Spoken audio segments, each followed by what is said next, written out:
Happy Hump Day, my friends, and welcome back into another edition of Prime Sports World. On today's episode of the Prime, we're going to be giving you our Week 6 fantasy football rankings. I'm, of course, David On Point Hupp, and right there is the CEO, Israel Rivera. Welcome into the show. Welcome into the show, my friends. Please like, share, and subscribe to the podcast, as we hope you guys are all having a very good fantasy football season. Hey, Izzy, how's it going, brother? Going great, man. Couldn't be any better. Week number 6. Yeah, Week number 6. NFL You know what I mean? That season is flying by, man. And I wasn't on last week, but just to answer David's question, what he's about to ask, I went 0-3 in week 5, but I had a bounce back week this week, and I went 2-1 in all 3 of my fantasy leagues. As you guys should know already, I cut my fantasy leagues literally in half this season. So I actually won all of my matchups but 2, and my sister beat me in a league where she scored like over 200 points, so I was never gonna win. Dude, dude, your sister, like, bro, she destroyed me. She destroyed me. Like, what was it, week 2? Yeah, it was tough. Yeah, I think she's the only. I think she has the only undefeated team left in my league. And I'm not gonna lie, when she drafted, there were some picks that were a little, concerning to me. Hey, man, she's been playing fantasy football for a little. She's like a pro's pro at this point, man. I know, right? But yeah, before we question any of her picks. Yeah. Before we get into fantasy football stuff, we just want to send our sentiments out to all the residents of Florida. Hope, thoughts, and prayers out to anyone in the path of that hurricane, Milton. It's going to be a absolute superstorm that's going to hit within the next few hours. So if you have family members that stayed in that area, our thoughts and prayers are with all of those people. I was in Hurricane Michael. I know what it's like. It's not a good time. So yeah, hopefully all of your family and friends are all going to be okay.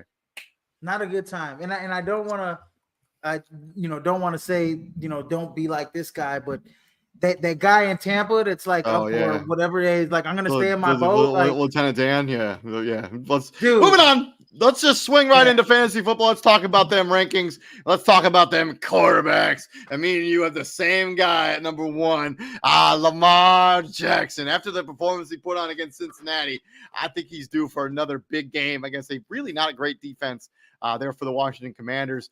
2, Jalen Hurts, Philadelphia Eagles looking to bounce back off their bye. 3, Jordan Love. Yeah, he's been just okay since he's been put back as the starting quarterback. But I think this is an opportunity for him in a massive game against the Arizona Cardinals, who are just really not all that good. And then we got Josh Allen. Josh Allen's going to be playing with a little bit of anger in his soul after he kind of got banged up in that game against the Houston Texans. Look for Josh Allen to play some angry football. Then number 5, Jaden Daniels. A little bit lower on Jaden Daniels than you are, but I just think that's a pretty tough matchup. I think this is the toughest matchup he's had since he's become the starting quarterback there in Washington. I think there could be some growing pains during this game. Number 6, Dak Prescott of the Dallas Cowboys. 7, Joe Burrow. 8, CJ Stroud. It's just been kind of just an okay season for CJ Stroud, but I think this is an opportunity for him to really bounce back and kind of be like, hey, I'm CJ Stroud. 9, Baker Mayfield of the Tampa Bay Buccaneers. I think his offense is going to be on the field a lot with what's going on in Tampa Bay or in New Orleans. And then 10, I couldn't leave Caleb Williams out of my top 10. He's just been stellar so far this season. He's going up against a bad Jaguar defense as well. And then my outside looking in, I got Brock Purdy, Kyler Murray, and then Kirk Cousins. It feels disrespectful to have Kirk Cousins this low going up against the Carolina Panthers. But I think that's kind of the thing. I think they're going to get up big, and he doesn't have to throw for 500 yards in this game. And then my sneaky and daily is the same as yours. I got Spencer Rattler at 4,000. I just think there's good value there in daily. Yeah, no, absolutely, man. I hope the kid balls out. Me too. I love Spencer Rattler. Hope the kid balls out. I know they're going against Atlanta. So I mean, it's going to be a divisional game. Tampa Bay. We all know. Or is it Tampa Bay? My bad. Sorry about that. But it's still a divisional game, and I know it's in divisional games it's going to be high octane, like even more pressure on the game because they're divisional matchups, so they really, really matter. But at least they're playing at home, and I'll say that at least they're playing at home. So all we can think of is if who's their offensive coordinator? Is it Clint Kubiak or I think it is Clint Kubiak? Yeah, hopefully he utilizes those zone running schemes with Alvin Kamara a little bit more against Tampa Bay, who's shown a reluctancy to stop the run this year. So, so hopefully they help Spencer out. Anyways, yes, Lamar Jackson at number one. I think he's he's on another tear. I mean, he's right up there. Him and Josh Allen. I think last week I think he probably superseded Josh Allen to kind of on that MVP ranking. Yeah, I would give you that. And at this point, it's like it's very hard to, it's kind of like getting to a point where it's like Lamar possibly can win MVP almost every year as he's that he's in his prime in the league. So it's getting to that point. So they may look for somebody else to give it to, but Lamar Jackson's playing at an insane level. And then number two, I got Joe Burrow. Joe Burrow going up against the New York Giants. I just think that they have to win this game. And I think they're gonna attack that Giants secondary.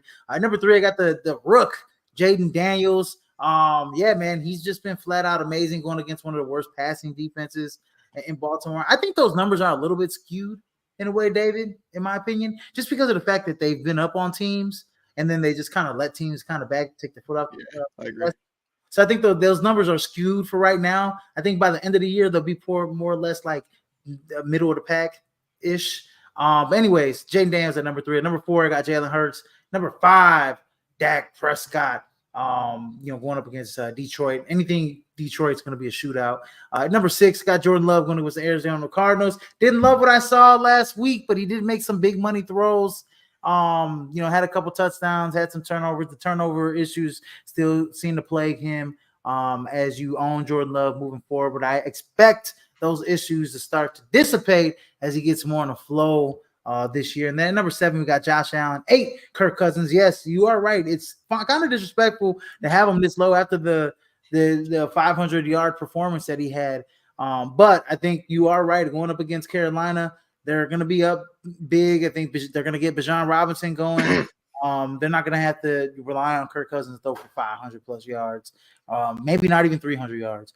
And then number 9, C.J. Stroud. And then round out my top 10, Kyler Murray going up against the Green Bay Packers. And then on the outside looking in, we got Caleb Williams. I do agree with you. I'm on the Caleb Williams train. I think he's right there on the fringe as being a top 10 quarterback. 2 back-to-back 300-yard games.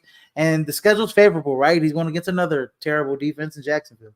And then at number 2, Daniel Jones, who's been pleasantly decent as a fantasy quarterback so far this season. I mean, he's ran some. He's passed. I mean, he hasn't really turned the ball over, hurt his team so much. I think as they start to get a run game going, I think Tyrone Tracy is going to be excellent for them. He's definitely has that number 1 wide receiver in Malik Neighbors right now. So I like Daniel Jones on the outside looking in, especially this week going up against the Cincinnati Bengals, who defense hasn't really been the gold standard. And then my last outside looking at it is Baker Mayfield going up against the New Orleans Saints, and then my sneaky and daily is Spencer Rattler at 6,000 in FanDuel for the same reasons that David said. I got some optimism for the kid. Yep. So, moving on from the quarterbacks, let's talk about them running backs. I'll let you go first. Then we got the same guy at number 1. Yeah, same guy. Derrick freaking Henry, the king, has arrived. Put the crown on him. He's number 1. He's just been awesome the last 3 weeks. And number 2, we got Saquon Barkley. He's, if one for Derrick Henry being just the monster he is, Saquon Barkley has had an amazing year so far in Philly. At number 3, Bijan Robinson. He has a nice matchup this week, obviously, against Carolina. If we saw DeAndre Swift rip up the Carolina Panthers with the outside zone runs, I expect Bijan Robinson to do the same thing. At number 4, we got Jordan Mason. Going up against the Seattle Seahawks. And round up the top 5, I got Alvin Kamara going up against the Tampa Bay Buccaneers. I already explained that their run defense hasn't been up to snuff this year. At number 6, James Conner. Another team, they're going against my Green Bay Packers. Run defense hasn't been up to snuff for the last 5 years. Anyways, I'm not lying. Anyways, and so James Conner he's gonna have a good game against the Packers. Number 7, Josh Jacobs. I think this is going to be a good game for running backs. I think Green Bay knows their identity a little bit, right? They're the second best running team in the league. Josh Jacobs is the main culprit for that. Number 8, Jahmyr Gibbs. Only reason Jahmyr Gibbs is number 8 for me is just because David Montgomery's still there. And if David Montgomery wasn't there, I think Jahmyr Gibbs would be a top 5 running back every single week. I agree. But since David Montgomery's there, and he's going to take some red zone. You can say the same thing about David Montgomery. If Jahmyr Gibbs was exactly, there, Montgomery's a top 5 running back too. Exactly, because they both take touches away, but both of them, like it's like how we had, I think like a couple years back, we always had Chris Godwin and Mike Evans in the top 10 wide receiver, and then last year was Jalen Waddle and Tyreek Hill. It's kind of the same way in terms of running back room with Jahmyr Gibbs and David Montgomery. And then number 9, I got Chuba Hubbard of the Carolina Panthers. I think he's good for a touchdown. I think he's good for what he gave you with Chicago. I think is what he's going to give you against Atlanta. And then right on the top 10 is David Montgomery. And then on my outside looking in is God leave. My outside looking in. Yeah, I'm trying to yeah. Anyways, James Cook from the Buffalo Bills. I got DeAndre Swift from the Chicago Bears going against the Jacksonville Jaguars, and I got Breece Lightning Hall from the New York Jets. And then my cheap option in FanDuel is Tyrone Tracy Jr. at 5,800. I think Devin Singletary is healthy, might be healthy again. He might play this week, but I don't care. I think I said it from the beginning. Tyrone Tracy is going to take over that role. All he needed was one game. He had that game where he had a full boatload of snaps, full boatload of touches, and he showed out last week. I think Tyrone Tracy is going to be the lead running back for the New York Giants moving forward. He's cheap this week so far at 5,800, but he won't be cheap. I agree, yeah. From your running backs to my running backs, and yeah, I got Derrick Henry as my number 1 guy. I'm just all in on Derrick Henry. I got him on a billion fantasy teams. I think he's going to have 25 carries. Look for him over 100 yards again in this game. Number 2, Bijan Robinson. As I talked about a little bit with Kirk Cousins, I think that the Falcons are going to try to establish their running game because it's really been lacking the last couple of weeks. It's really been on the shoulder of Kirk Cousins. I think they want to be a balanced attack.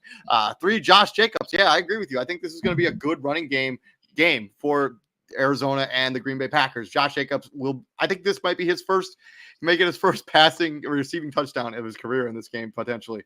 4, Saquon Barkley. Yeah, I think, going Philadelphia Eagles, I think they're gonna lean on Saquon Barkley. Jalen Hurts has kind of turned the ball over kind of a lot for my liking. So Saquon Barkley is going to be that guy. 5, they're getting AJ Brown back this week though. So I know, but still.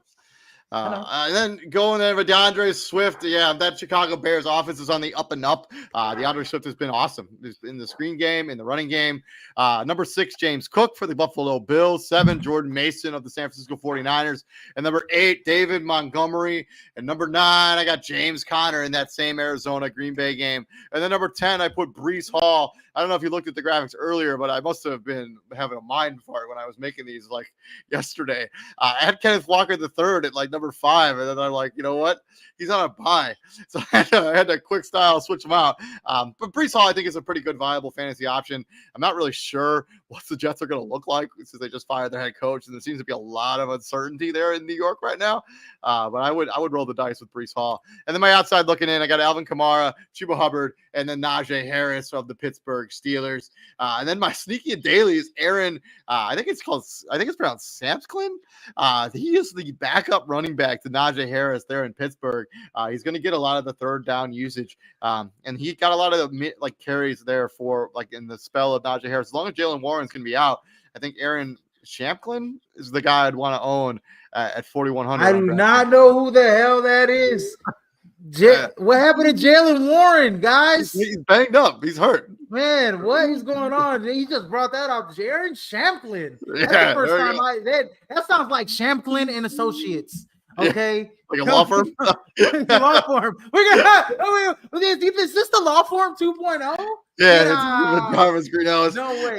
Anyways, correction though, David. Kenneth, you were right to have him in the rankings because he's not on a bye. They play San Francisco this week. Oh shit! Yeah. Duh. I don't have him in the top 13, anyways, David. It's cool that you left him off because you're only going to give him the ball. How many times they gave him last week? Yeah, that's tough. How many times they? Yeah. I'm just saying, David. No, let me get this finished up. How many times did Seattle give Kenneth Walker the ball last week? 5 times. I'm not putting him in the top 13. I don't trust him. He would be where Brees Hall is at number 10. I have more faith in Kenneth Walker in that offense than I do with whatever's going on in New York or New Jersey, whatever they want to be. And then moving on from running backs, let's talk about them pass catchers. And my number one guy, I think you're going to be all about this. Jaden Reed is my number one wide receiver in fantasy this week. I love what I've seen out of him with the rapport he has with Jordan Love. I said this at the beginning of the year. He was going to be wide receiver 1 there in Green Bay. Jaden Reed going up against a bad defense there in Arizona. Jaden Reed should have a field day. 2, CeeDee Lamb. 3, DJ Moore. 4, Jamar Chase. 5, the Sun God, Amon-Ra St. Brown. Those are your standards. Those are your guys. They're always in the top 4. Then you got to switch it up a little bit with Drake London coming off a monster game against the Tampa Bay Buccaneers on Thursday Night Football. Mike Evans also coming off a monster game. 8, Stephon Diggs. Yeah, Nico Collins on the IR. So Stephon Diggs kind of goes into that role. Look for him to have more carry or more touches, more pass attempts, probably more carries too. Number 9, A.J. Brown, returning from that injury. Look for him to be fully involved in the offense. And then number 10, Malik, will you be my neighbors for the New York Giants. We saw what the Baltimore Ravens were able to do to that Cincinnati Bengals defense. Should be very similar to what we see out of the Giants. And then my outside looking in, I got Zay Flowers, Marvin Harrison Jr., and Terry Scary McLaurin. And then my sneaky and daily DraftKings, Dwami Brown, 4,000 for the Washington Commanders. He caught a big bomb from Jaden Daniels this most recent week. So look for him to just if he gets another bomb, I mean, he's worth starting in a daily. And 4,000, that's pretty cheap. Yeah, I mean, and that's I think you're because I almost had Dwami Brown. I as my sneaky and daily, it was him, Ray McLeod. Godly name's mistaking me right now, but I think the dude that plays for Godly, not Seattle, but yeah, no, I think not Cleveland. Oh, Godly. Anyway, it doesn't matter. Anyways, Dwami Brown, if he's catching a deep ball from you, he could get in the end zone. So like David said, at 4,000, that's decent. Raymond McLeod is literally the clear cut guy at wide receiver. Anyways, moving on to my rankings. Number 1, I got Jamar Chase. Yeah, he just came off of a crazy performance against the Baltimore Ravens. So expect Jamar Chase to have really good a decent game. I think he'll have another big game against the New York Giants. At number 2, I got CeeDee Lamb. 3, Jaden Reed. Yeah, man. I'm glad that you brought up Jaden Reed because man, he's been excellent. I mean, that one pass that Jordan Love threw, I mean, I was saying no, yes. Jaden Reed, ran under that thing and was absolutely like a ball tracker. He's got great hands and he's just a Swiss Army knife for the Green Bay Packers. At number 4, we got Drake London. I mean, he's just been amazing. He had over 150 yards last game he played. I expect him to continue. He's got immense talent. He's a big guy. He's an athletic guy. So I like Drake London in the top 5. At number 5, I got Malik. Will you be my neighbors? Huh? I like that. At number 5, I mean, he's just Daniel Jones is just feeding in the ball like a newborn baby getting fed some applesauce. Not a newborn baby, but a toddler getting fed some applesauce. I wouldn't, tell people to feed their newborn applesauce right out the bat. I'm just saying. I don't even know what you're referring to. So I don't have right. And the wide receiver, and so, anyways, Amon-Ra St. Brown's on the outside looking at the top 5. He's at number 6. At number 7, they're getting A.J. Brown back to Philadelphia Eagles. Expects A.J. Brown to get a slew of his regular targets. And at number 8, we got Stephon Diggs. He should probably be blanketed by their number 1 wide cornerback in Sauce Gardner. Sauce Gardner. So no. Hold on. That's he's. Are we wrong team? Hold on. New England. He's I don't know. I don't know. Gonzalez. Christian Christian Gonzalez. Yeah. So I'm so used to Stephon Diggs being in Buffalo. I just kind of like never mind.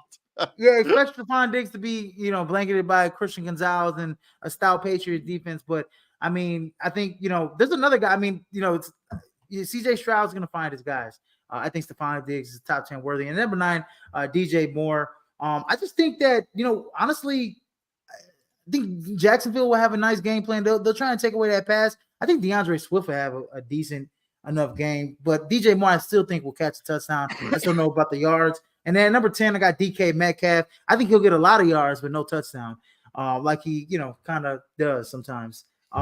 Especially like against Atlanta, where he was like stop 1 yard short. I know like fantasy owners are like just banging their head against the wall with that one. And then on the outside looking in, I got Chris Godwin and I got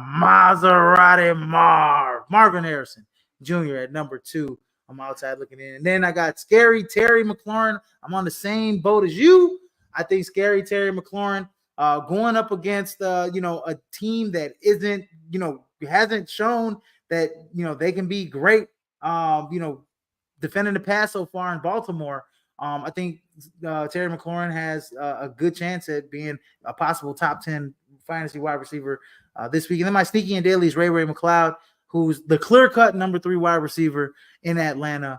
Golly, I mean, he had, I don't even know how many, he had a bunch of targets and he caught like 5 balls. He had 9 targets and 6 catches for 66 yards. All he was missing was a touchdown in that game. And the other guy I was talking about that I was trying to mention was Dallas and Kevontae Turpin. I was going to put, Kevontae Turpin. He had like 5 targets. He caught a few balls too. What was his? He was 4 or 5 for 50 yards. He lost 6 yards on the carry and he had 30. And he also, I mean, he's a guy that returns kicks and punts backs.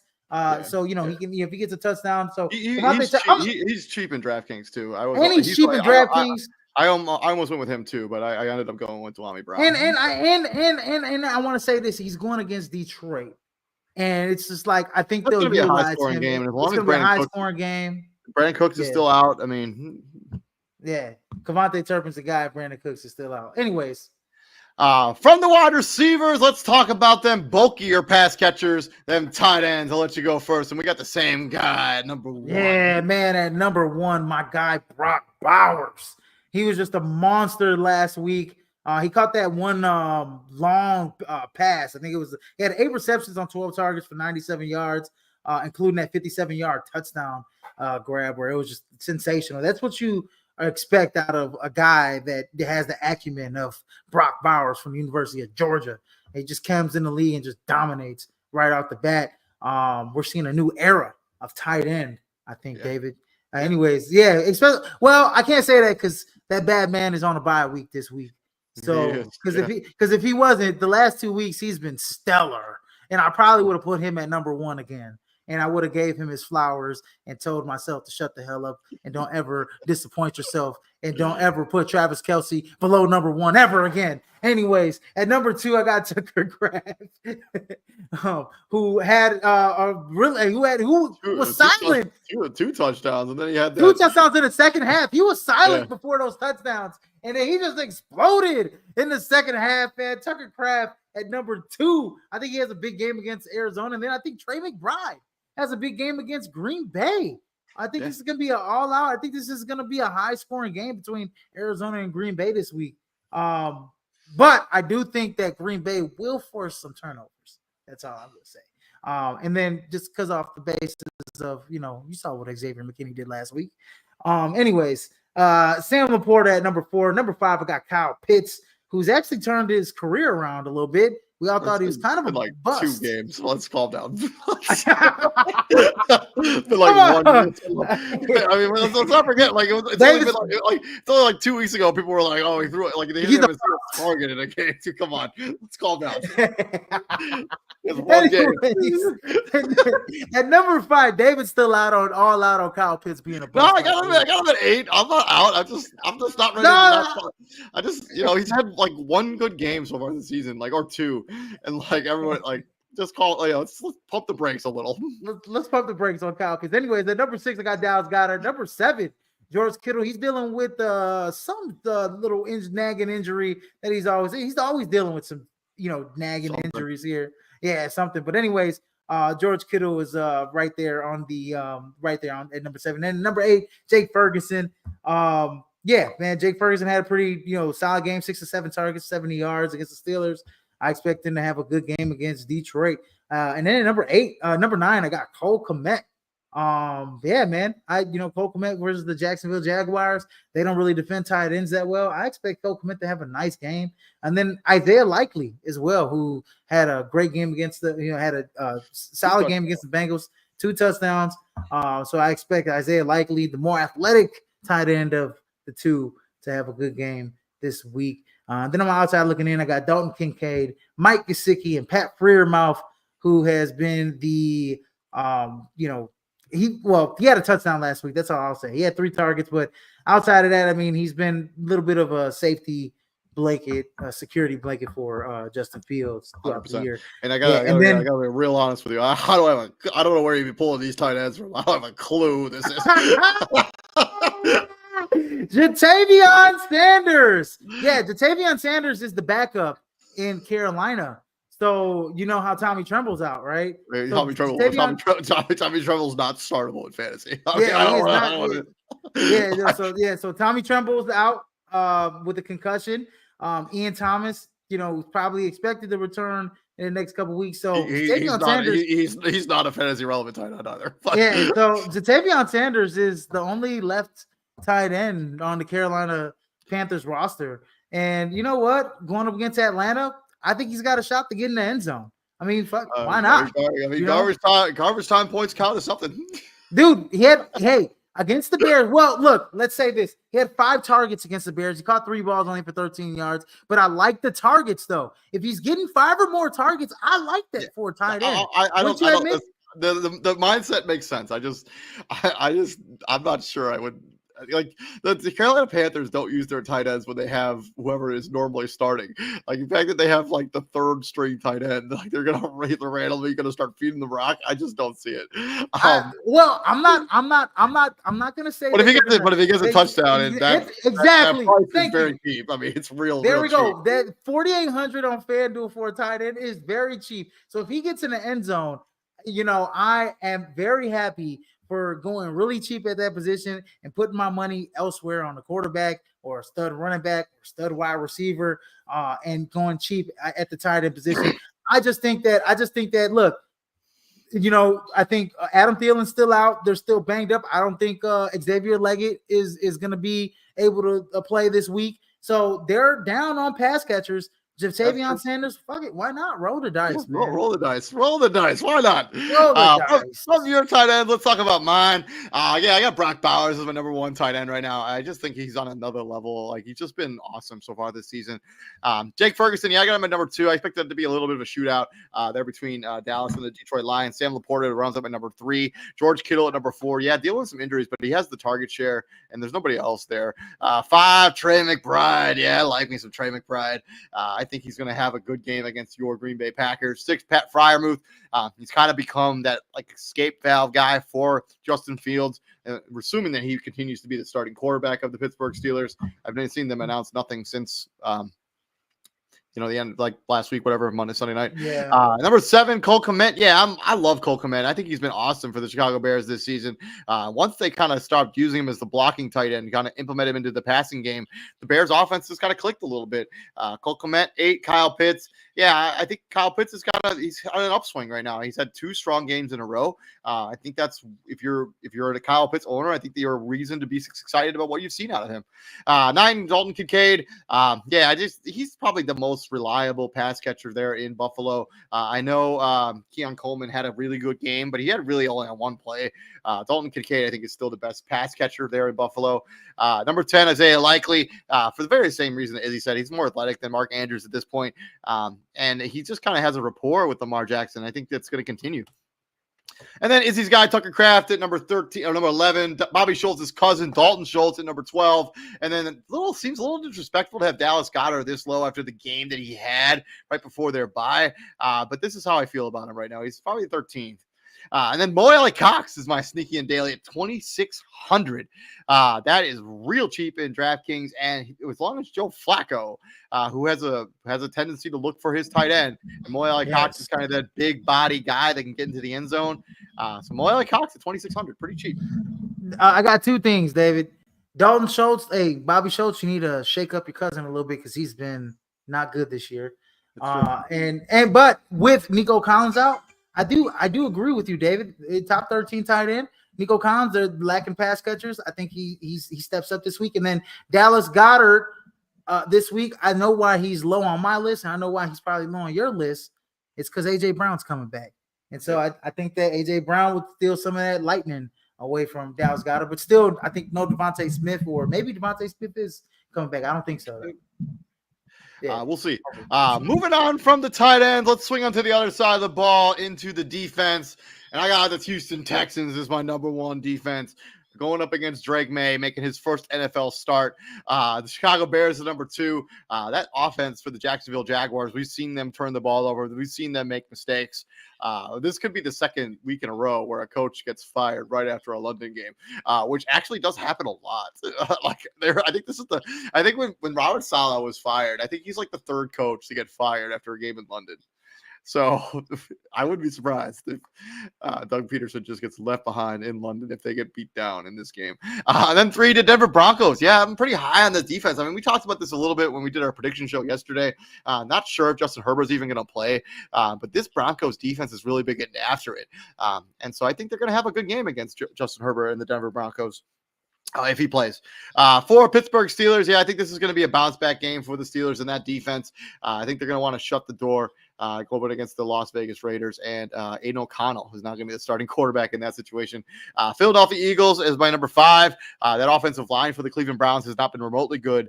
Deshaun Watson hasn't been remotely good. The Eagles should have a good game. And then outside looking in, I got the Buffalo Bills going up against the dysfunctional New York Jets, the Atlanta Falcons going up against the Carolina Panthers, and then your Green Bay Packers going up against the Arizona Cardinals. This is a Packers defense that has lived with the turnovers. They've forced at least 2 turnovers in every single game so far this season. Look for that to continue against the Kyler Murray-led Arizona Cardinals. And then my sneaking daily is the Tampa Bay Buccaneers. I know I just talked about how high I am on Spencer Rattler, but I think there's going to be some growing pains. There's going to be some mistakes. Tampa Bay at 2,600 is real cheap. Yeah, so I'm in the same boat as you with the Tampa Bay Buccaneers. I'll get to it. Let's go ahead and start fire my rankings here. Anyways, at number 1, I got the Philadelphia Eagles. I think they're going to be out for blood this week, especially against the Cleveland Browns, who have not been good at all. I think that team gets after Deshaun Watson, forces a couple turnovers. And, man, we might talk about Kevin Stefanski getting fired too. Just saying. Anyways, at number 2, I got the Pittsburgh Steelers going into their matchup against the Las Vegas Raiders. The Raiders are just in a whole disarray, dysfunction, as always. I think the Pittsburgh Steelers bounce back. And at number 3, the Chicago Bears, same thing. I agree 1,000%. I think Doug Peterson gets fired. He gets left in Europe, and they say, "Have a nice vacation, buddy. We won't see you on the other side." Anyways, at number 4, I got the Houston Texans. For all the reasons you said, going against New England, that offense is abysmal, and they're starting a rookie quarterback too. By the way, I think Drake May is going to be starting this week for New England Patriots. So, Houston Texans might feast all over that. And then at number 5, I got the Green Bay Packers, even though I think it might be a little bit of a high-scoring kind of affair in a way where with a lot of yards. I do think that there will be turnovers. As David said, they have forced 2 turnovers in every single football game. We saw last week with McKinney. He forced a fumble. He had an interception. So, I mean, this team is, what the Dallas Cowboys were supposed to be. Turnover differential. I think the Packers probably lead it this year in the NFL. So I like the Packers to be a top 5 defense this week. And then on the outside looking in, I got the Los Angeles Chargers going up against the Denver Broncos. I mean, even though the Broncos have looked better, I think that the Chargers, I think they're coming off that bye week, if I'm not mistaken. Should be a little bit more refreshed. I'm gonna, Khalil Mack might make things live in hell for Bo Nix. So they're gonna have Joey Bosa's not currently practicing for the Chargers right now, but but I think Khalil Mack will still make a huge impact. We're getting to the quarterback. I expect a few sacks, a lot of pressures. forcing them into some bad decisions. And number 2, I got the Falcons, and 3, I got the Tampa Bay Buccaneers for the same aspect that you said. I mean, the New Orleans Saints are starting Spencer Rattler. They're also my sneaky in daily and FanDuel at 3,700, real cheap. Look, I love Spencer Rattler. I wish the best for him, but there's an other side to this, and I think that the Tampa Bay Buccaneers, veteran defense going up against a rookie quarterback, I think that it could be, if Spencer Rattler doesn't kind of ride the ship here, and kind of play, if he plays decent, yeah, so be it. But I can see another side where he doesn't play well at all. I agree 100%. You know what I mean? So that's my thing. So roll the dice. Yeah. And then that's been our week 6 fantasy football rankings. Thank you very much for joining us. Before we get up out of here, like we do on every single episode of Fantasy Football Weekly, we try to predict who will be the number 1 scorer in fantasy the upcoming week. Do you know who the number 1 scorer was last week? Oh, was it Joe Burrow or Lamar Jackson? So neither of those two guys. Joe Burrow finished 3. Lamar Jackson was 4. Oh, hold on. Give me one more second. Give me one more. Hold on. Jamar Chase. Jamar Chase, number 1 with 41.3 fantasy football points. Kirk Cousins at 2. Joe Burrow 3. Lamar Jackson 4. 5 was Drake London with 33.42 fantasy football points. Who do you think will be the number 1 scorer in fantasy when it's all said and done in week number 6? Oh, when it's all said and done, man. You know what? I'm gonna go with quarterback this week. I'm gonna go with Jalen Hurts. I'm going quarterback too, but I'm actually going to pick the guy who was number 1 in my actual rankings. I'm going to go Lamar Jackson. I think he has a really, really good game up against the Washington Commanders. I just don't think the Washington Commanders defense is all that good, and I think Lamar Jackson should have a good game against that defense. But yeah, we'll see how it ends up shaking out. Thank you very much for joining us. This has been our Week 6 Fantasy Football Rankings. Please like, share, and subscribe to the podcast as we stream on all the platforms, Facebook, YouTube, and on the Twitch as well. I'm David Huppin right there, CEO Israel Rivera. Izzy, what do we do here at the Prime Friend? We bring the heat, ladies and gentlemen. Bringing the heat. Yes, sir. Izzy's going to be back here on Friday doing fantasy football, college football showdown. I will be back on Monday breaking down what we've seen in the National Football League so far, week number 6. You don't want to miss any of that stuff, so like, share, and subscribe. Have a good night, my friend. Yes, sir.